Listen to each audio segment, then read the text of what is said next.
नमस्कार, मैं हूं श्रद्धा। निकाय चुनाव की तैयारियों के बीच सियासी शोर बुलंद होने लगे हैं। मुद्दे वही हैं, लेकिन चुनाव फिर नया आ गया है। आज बात इन्हीं तमाम मुद्दों की बात अगर जबलपुर की करें तो आखिर विकास कहां गायब है, उसे खोजा जा रहा है। क्या वो महज पन्नों पर है या जमीनी हकीकत पर भी विकास दिखाई दे रहा है? खंडवा में आखिर जनता नेताजी से क्यों नाराज है? बात भिन्न की भी होगी। आखिर जिले को पानी की समस्या से कब निजात मिलेगी?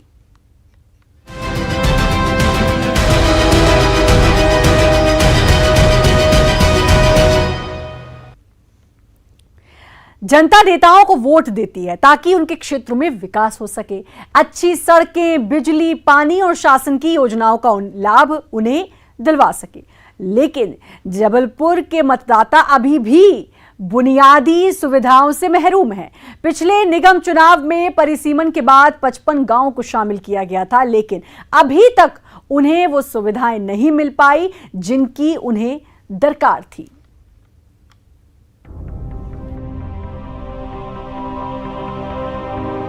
जबलपुर नगर निगम में 79 वार्ड आते हैं। इनमें से 9 वार्ड वर्ष 2014 के नगर निगम चुनाव में 55 गांवों को मिलाकर बनाए गए थे। शहर की सीमा से लगे इन गांवों में ग्राम पंचायत का शासन चलता था, लेकिन विकास का सपना दिखाकर इन गांवों को नगर निगम में शामिल किया गया। उस समय कई गाँव के लोगों ने नगर निगम में शामिल करने का विरोध भी किया, लेकिन उनकी नहीं चली और आखिरकार इन गाँव में रहने वाले करीब 1 लाख मतदाता नगर निगम के रहवासी बना दिए गए। इसके बाद यहां से बकायदा नगर निगम के नियम के मुताबिक टैक्स की वसूली भी की गई और विकास कार्य के नाम पर सीसी रोड, नाली, पीने के पानी की व्यवस्था, स्ट्रीट लाइट, शासन की योजनाओं का लाभ दिलाने के वादे करके वोट लिए गए। साल दर साल विकास कार्यों के दावे और वादे फीके पड़ते गए और आज भी नए वार्डों में रहने वाले लोग विकास की राह और तो और उन्हें अब भी पीने के पानी की समस्या से दो चार होना पड़ रहा है। न लाइट है, न ये रोड बनी है, किसी मतलब सारी 5 साल से हमारा कार्य निर्माण मतलब घरों का कार्य चल रहा है, लेकिन यहाँ नाली वाली की व्यवस्थाएं बिल्कुल ही आने जाने में काफ़ी परेशानियाँ होती हैं। बिजली भी अभी तक नहीं पहुंच पाई है और काफ़ी बार इनकी कंप्लेंट्स हुई हैं लोगों द्वारा, क्षेत्रीय जितने भी हैं, जो कि 2014-15 के दौरान ये नगर निगम के अंतर्गत आ गया है।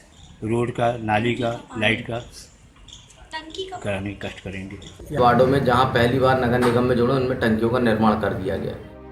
वहीं कांग्रेस नेता का आरोप है कि गांव में रहने वाली भोली भाली जनता को विकास का सपना दिखाकर वोट लिए गए, लेकिन जनता अपने आप को छला हुआ महसूस कर रही है। जिन मुद्दों पर वोट लिए गए उनमें से एक भी वादा पूरा नहीं किया गया। जिस तरीके से उनके साथ छलावा हुआ ये किसी से छुपा नहीं है। अनेकों इलाकों में आप देख लीजिए, वहाँ पर ना साफ स्वच्छ पानी की व्यवस्था है, ना स्ट्रीट लाइट की है, ना पानी की है, सड़कों की है। राज्य की सरकार जिसने 15 साल काम करा, नगर सत्ता जो कि पिछले 15 वर्षों से जबलपुर शहर में काबिज है, उनके द्वारा कभी भी अर्बन डेवलपमेंट के कोई भी काम उन वार्डों तक में नहीं करे गए जो कि पहले से नगर निगम में शामिल थे। तो बाद में जो 55 गाँव मिले हैं उन पर डेवलपमेंट की तो आप बात ही भूल जाएँ। 5 साल पहले किए गए वादे तो पूरे नहीं हुए और इस बार फिर नगर निगम चुनाव में बीजेपी कांग्रेस के नेता एक बार फिर विकास के मुद्दों को लेकर जनता के बीच वोट मांगने जाएंगे। जनता के आक्रोश को देखते हुए तय है कि पार्षद पद के उम्मीदवारों को जनता खरी खरी सुनाएगी और अपने दिए हर वोट का हिसाब मांगेगी। जबलपुर से न्यूज़ 18 के लिए पवन पटेल की रिपोर्ट।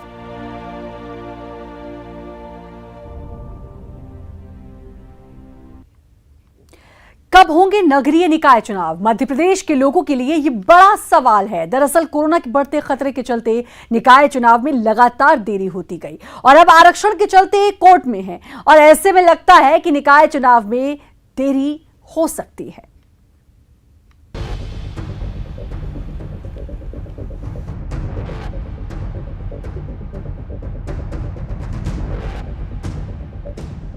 नगरीय निकाय चुनाव आखिर कब होंगे, ये सवाल मध्य प्रदेश की आम जनता की जुबान पर है। पहले से ही कोरोना के चलते करीब 1 साल की देरी हो चुकी है।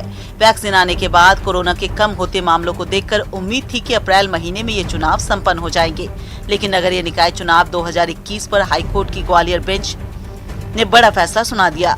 हाईकोर्ट के मुताबिक निकाय चुनाव के लिए महापौर, नगर पालिका और नगर परिषद अध्यक्ष पदों के लिए हुए आरक्षण में रोटेशन प्रोसेस का पालन नहीं किया गया है। ये कहते हुए कोर्ट ने आरक्षण पर रोक लगा दी, जिसके बाद हाईकोर्ट ने राज्य शासन को अप्रैल तक जवाब पेश करने के निर्देश दिए। मामले में अगली सुनवाई अप्रैल 2021 में होगी, जिसके बाद सरकार ने सुप्रीम कोर्ट जाने की बात कही है। वहीं पूरे मामले पर एक बार फिर सियासत भी गर्म हो रही है। कांग्रेस ने आरोप लगाया है कि बीजेपी जानबूझकर निकाय चुनाव को टालने की कोशिश कर रही है, क्योंकि बढ़ते महंगे पेट्रोल डीजल के दाम हो या फिर महंगाई और बेरोजगारी के मुद्दे, जिसके चलते जनता में आक्रोश है और बीजेपी को हार का डर है और इसलिए बीजेपी नगरीय निकाय चुनाव टालने की कोशिश कर रही है। पहले से ही मंसूबे स्पष्ट भारतीय जनता पार्टी के नजर आ रहे थे। ये कतई नहीं चाह रहे थे कि मध्य प्रदेश में नगरीय निकाय के चुनाव हो, क्योंकि जिस प्रकार से महंगाई हावी है, लोगों की सांसें आफत में पड़ी हुई है, पेट्रोल 100 रुपए से ऊपर चला गया है, बाजार की हालत बद से बदतर है, लोगों को सब्जियां, भाजी, अनाज, सब चीज़ों पर जिस प्रकार से एक प्रहार किया जा रहा है, निश्चित रूप से जनता बौखलाई हुई है। उसी की परिणति है कि ये भयंकर भयभीत है और इनको डर सता रहा है कि अगर हम आज इस दौर में चुनाव में आते हैं तो निश्चित रूप से हमें हार का मुंह देखना पड़ेगा। यह पूरी तरीके से लिपे पोते लोग हैं, झूठ के साये में सराबोर लोग हैं और निश्चित रूप से भय की आशंका, हार की आशंका के चलते ये चुनाव में नहीं जाना चाह रहे हैं। वहीं कांग्रेस के आरोपों को बीजेपी गलत बता रही है। बीजेपी विधायक अशोक रोहाणी के मुताबिक बीजेपी को किसी हार का डर नहीं है, बल्कि बीजेपी तो चाहती है कि कोरोना के प्रोटोकॉल का पालन करते हुए निकाय चुनाव कराए जाए। बीजेपी ने इसके लिए बाकायदा समितियों का गठन तक कर दिया है। उन्होंने कहा कि उल्टा कांग्रेस चुनाव को कानूनी दाव पेच में फंसाकर देरी कर रही है, जबकि बीजेपी तो चाहती है कि चुनाव हो।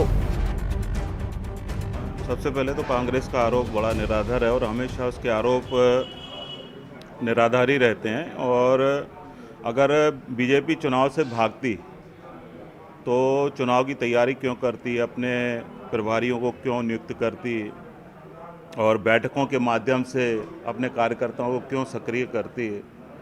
तो ये आरोप तो उनका निराधार। मैं तो वास्तव में उल्टा ये कहूँगा कि कांग्रेस इसके लिए तैयार नहीं है और उसने आरक्षण की प्रक्रिया लगाकर जानबूझ के चुनाव रोकने के लिए, क्योंकि उनको लगा कि माहौल हमारे पक्ष में नहीं है। तो हम तो उल्टा ये कहेंगे कि कांग्रेस ही नहीं चाह रही है चुनाव और इसलिए हाईकोर्ट के माध्यम से आरक्षण की प्रक्रिया या किसी प्रक्रिया पर आक्षेप लगाकर इस चुनाव को रुकवाना चाहती है। भारतीय जनता पार्टी तैयार है पूरी तरह से। चुनाव को अगर गाइडलाइन से लड़ा जाए तो कोई आपत्ति नहीं है। चुनाव होना बहुत आवश्यक है, उससे बहुत सारे नीचे लेवल पे जो हमारी इकाई है उस पर काम नहीं होते हैं। तो इसलिए भारतीय जनता पार्टी ने शुरू से किया कि ऊपर से हम जब कोई कार्य करते हैं उसको नीचे तक लाने के लिए उस इकाई का सक्रिय होना बहुत ज़रूरी है और इसलिए हम चुनाव चाहते हैं। हम तो चाहेंगे कि चुनाव हो और गाइडलाइन पे हो, कोरोना की गाइडलाइन पे हो, कोई आपत्ति नहीं है। हमारी व्यक्तिगत राय है कि चुनाव होना चाहिए और उससे जनता के छोटे छोटे काम जो सफ़र करते हैं, अधिकारियों पर डिपेंड रहते हैं, वो जनप्रतिनिधियों के माध्यम से होते हैं और काम जल्दी होते हैं। सभी आपने दोनों ही पार्टियों को सुना। दोनों ही बीजेपी कांग्रेस एक दूसरे पर चुनाव को लेट करवाने का आरोप लगा रहे हैं। दोनों के अपने तर्क हैं। ऐसे में बड़ा सवाल यही है कि आखिर देरी से हो रहे चुनाव के लिए जिम्मेदार कौन है? क्या पार्टियों को हार का डर है? निकाय चुनाव आखिर कब होंगे, इस बात को लेकर एक बार फिर सियासत शुरू हो गई है। कांग्रेस ने जहां बीजेपी पर आरोप लगाए हैं तो वहीं बीजेपी अब ये बात कह रही है कि कांग्रेस जानबूझकर न्यायालय का दरवाजा खटखटाकर पेचीदगियां पैदा कर रही है। जो भी हो, आम जनता से जुड़े नगरीय निकाय के इस बड़े दंगल पर आखिर कब मोहर लग पाती है और कब चुनाव संपन्न होंगे, इस बात का इंतजार हर किसी को है। जो भी हो, लेकिन लंबे समय से नगर सत्ता खाली पड़ी हुई है और जनमुद्दे कहीं ना कहीं बिखरे हुए हैं। देखना होगा कि आखिर निर्वाचन आयोग निकाय चुनाव को लेकर कब तक अंतिम फैसला ले पाता है। कैमरा पर्सन वीरेंद्र मिश्रा के साथ प्रतीक अवस्थी, न्यूज़ 18 जबलपुर। और वक्त एक छोटे से ब्रेक का है, जल्द हाजिर।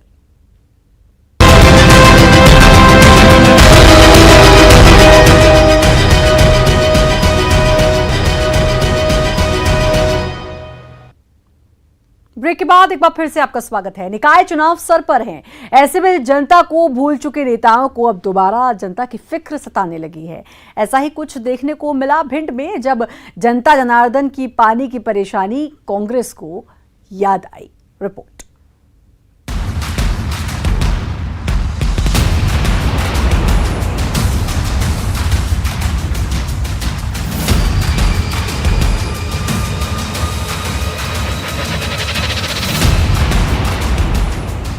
निकाय चुनाव सर पर है, ऐसे में जनता को भूल चुके नेताओं को अब दोबारा जनता की फिक्र सताने लगी है।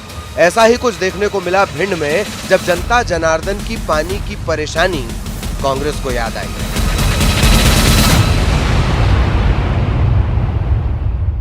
पानी जिसके बगैर जीना मुश्किल, रहना मुश्किल। पानी की कीमत उनसे पूछिए जो बूंद बूंद को मोहताज हो जाते हैं। लेकिन आम लोग हैं, लोगों का क्या? माननीय को तो कोई तकलीफ नहीं हो रही, इसीलिए कोई फर्क नहीं पड़ता। माननीय के चक्षु भी तब खुलते हैं जब सिर पर चुनाव आ जाता है। ऐसे में जनता करे तो क्या? वो तो बस इसी उम्मीद में वोट करती है कि आज नहीं तो कल शायद नेताजी का ध्यान उनकी ओर जाए और इस संकट से मुक्ति मिल जाए।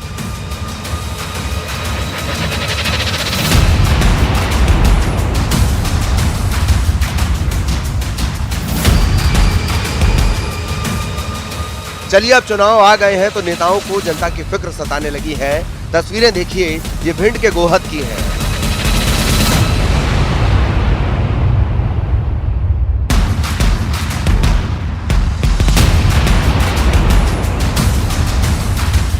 आपको दिग्गी राजा नजर आ रहे होंगे जो कांग्रेस के जल सत्याग्रह में पहुंचे हुए हैं। दरअसल भिंड के गोहद में लोगों को पानी की काफी दिक्कतें हैं। बैसली डैम सूख चुका है, ऐसे में लोग पीने के पानी को तरस रहे हैं और पानी खरीद कर पीने को मजबूर हैं।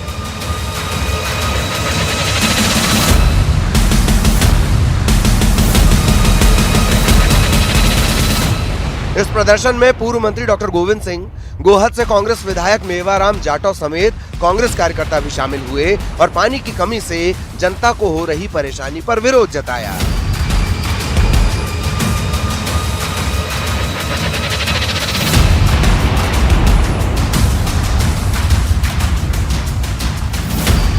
अब ऐसे में सवाल ये कि नेताओं को लोगों की परेशानी सिर्फ चुनावी वक्त में क्यों याद आती है?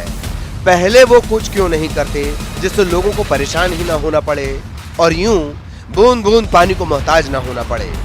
अनिल शर्मा, न्यूज़ 18, भिंड।